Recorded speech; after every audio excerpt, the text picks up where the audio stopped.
right now on 5 on Your Side at 10. St. Louis rapper Chingy trying to reach local kids in jail tonight. When I was 12, I was locked up here for 3 months for stealing cars. His plan to reach them and teach them. Jackets in the morning, shorts in the afternoon. The taste of autumn that puts a few of us in an early morning fog. But first tonight, a local town with a dissolved EMS department and no official plan to replace them. The uncertain future for 911 services. Story in just a moment. Good evening, I'm Ann Allred. Mike has the night off. Just hours ago, former prison inmate Bobby Bostic and a famous friend visited a local juvenile detention center. Our Robert Townsend is live downtown to tell us more about the duo's inspiring mission. Robert. Hey there, Ann. You know, the men tell me they're on a mission to reach teens who've made some bad choices. Bobby Bostic and Howard Bailey Jr., also known to his fans as rapper Chingy, admit nearly 30 years ago they were headed down the wrong paths. We used to hang together as kids. Both grew up in the Walnut Park neighborhood in North St. Louis, and both were troubled teens living fast lives and committing crimes. It's who you're growing up around, how they're affecting your life. 10 months ago, Bostic was released from prison after serving 27 years of what was supposed to be a 241-year sentence. He'd been behind bars since 1995 for an armed robbery he committed when he was 16 years old. After he was nearly shot twice, a 17-year-old Bailey gave up drugs and violence. That was a wake-up call, because I almost died. Today, Chingy is a successful, world-renowned rapper and actor. Bostic's now an author, a nonprofit owner, and speaker. We're just trying to get the kids so they can differentiate, you know, when you got goals and you got plans, you can go further in life. Wednesday afternoon, the two men took what they call life-saving messages to about 24 teens at the Juvenile Detention Center in St. Louis. They shared candid talks about crime. When I was 12, I was locked up here for 3 months for stealing cars. And encouraged the teens to not let their past mistakes rob them of their dreams. Because I lost my life at 16, and I don't want them to keep repeating mistakes that I did as a child. They gotta wanna change. Now, these guys tell me they are in this for the long haul. Bostic has taken his positive messages to juvenile detention centers in the St. Louis area for the past 8 months. Chingy's foundation helps send high school graduates to college. Live downtown, I'm Robert Townsend, 5 on Your Side. Two former Riverview Gardens high school students are stepping up after fights led administrators to cancel this weekend's homecoming festivities. There were fights inside and outside the school building yesterday. About 15 students were arrested, 2 had minor injuries. Today, we talked to 2 former students who are part of an organization helping with trauma. They're now trying to work with the school to help the students. When you have a few people that are showing up with anger, it changes the atmosphere. It becomes toxic. And if you're not addressing that in the right format, it's just going to continue to grow. Saturday's homecoming parade, pep rally, and dance are canceled. Only football players and their families can attend the game. The school held remote learning today. Right now, administrators say the plan is to return to in-person learning on Monday. We could be just hours away from a strike that could cripple the U.S. auto industry. Tonight, the United Auto Workers are ready for a first-of-its-kind walkout at all big 3 automakers at once. That could include the GM plant in Wentzville. The current bargaining agreements expire tomorrow. The union is demanding a 46% raise, a 4-day work week, and a return of pensions. The UAW says the automakers are now offering around a 20% raise. If we don't have a fair contract by midnight on Thursday night, we will strike. I mean, a 4-day work week is not containable.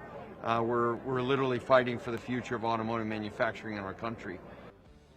The UAW says a strike will be what it calls a stand-up strike. That means just a portion of its roughly 146,000 auto workers walk off the job at specific facilities.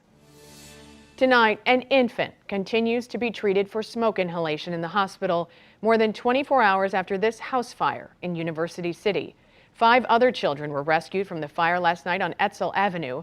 Firefighters believe it started from a child playing with paper on a stove.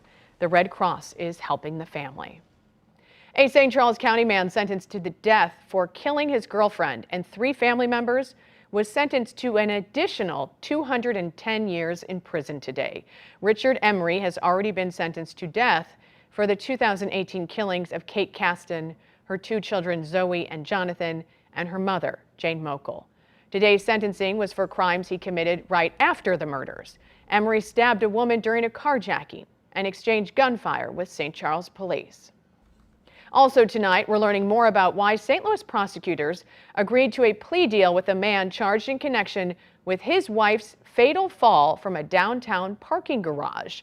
Bradley Jenkins will serve 2 years of probation for misdemeanor domestic assault, stemming from the 2019 death of his wife, Alyssa Martin. The couple got into a fight at the Stadium East garage while leaving a Cardinals game. The city's top prosecutor tells 5 on Your Side the evidence did not show he shoved her to her death. It's been a 3-year investigation and prosecution for a reason. So I would suggest to the public that no stone was left unturned. They can feel secure in that fact, and that in fact the plea agreement that was reached reflects the highest charge that the evidence would support. Martin's mother has filed a civil suit against the parking garage and Jenkins. She alleges her daughter was running from Jenkins when she fell. Tonight, the Fire Protection Board in Pocahontas, Illinois, isn't any closer to making a decision about the future of their emergency medical services after another very heated meeting to try and discuss the options. Pocahontas is a town with about 800 people, located 45 minutes east of St. Louis. 5 on Your Side's Laura Barczewski was there for tonight's contentious debate. It was a heated meeting Wednesday evening as the clock is ticking. The Pocahontas Old Ripley Fire Protection Board only has 1 emergency medical technician left, and they only have until October 1st to make a decision about a commercial ambulance service. The board says they do not have the money to supply ambulance services themselves anymore, pointing to a lack of reimbursement from insurance companies. They're looking at 2 proposals. One option would be to station advanced life support services paramedics at the station for 12 hours during the day, and they would respond from neighboring town Greenville in the evening. The other option would be to have an ambulance service stationed at the firehouse 24 hours a day, but they could only provide basic life support. Right now, their staff is only basic life support. If we have a serious injury, which is about half of our calls, we have to call for advanced life support, and they meet us halfway between Greenville or Highland, whichever hospital we're going to, and their paramedic jumps on our truck. That usually takes anywhere from 8 to 10 minutes. Some residents are not confident in the way the process is being handled and are concerned about one of the company's proposals. One of the volunteer firefighters says they currently work with that company called Rural Med and have had issues with response times. Sunday morning, Rural Med was supposed to be here, right? They weren't.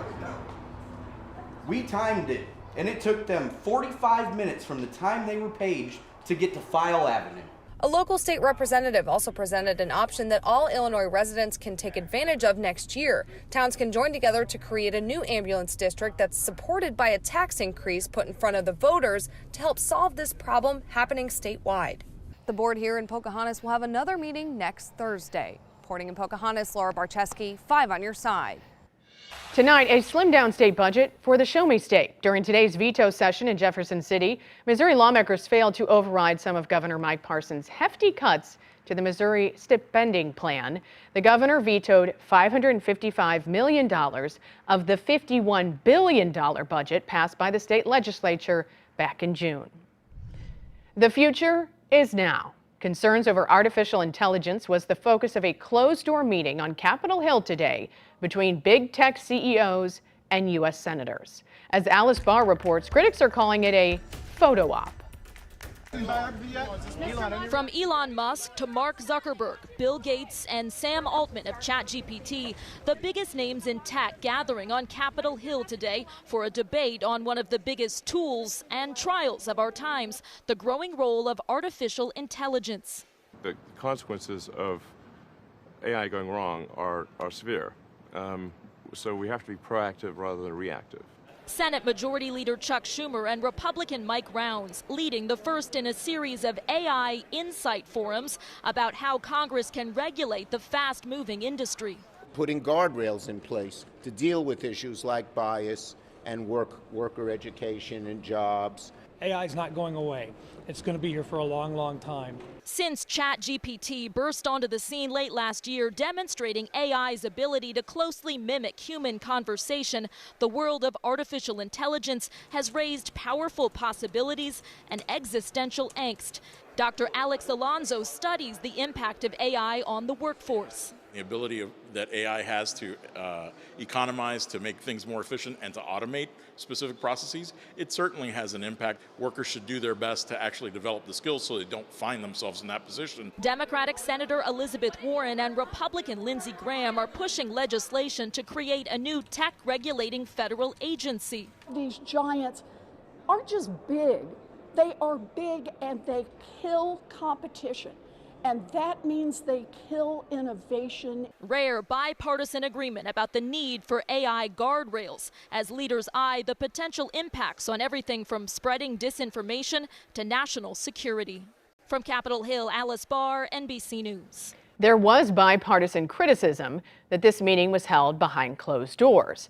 All senators were invited, but not all were allowed to ask questions. Some argued this gave tech giants a chance to lobby lawmakers without being challenged.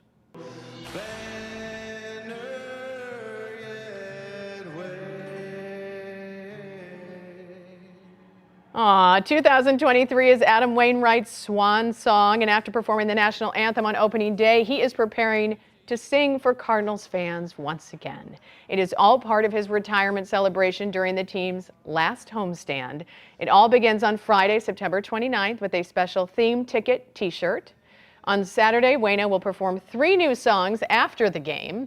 Then on Sunday, October 1st, there's a pregame retirement ceremony. The first 25,000 fans, 16 and older, will take home a Wayno-themed guitar.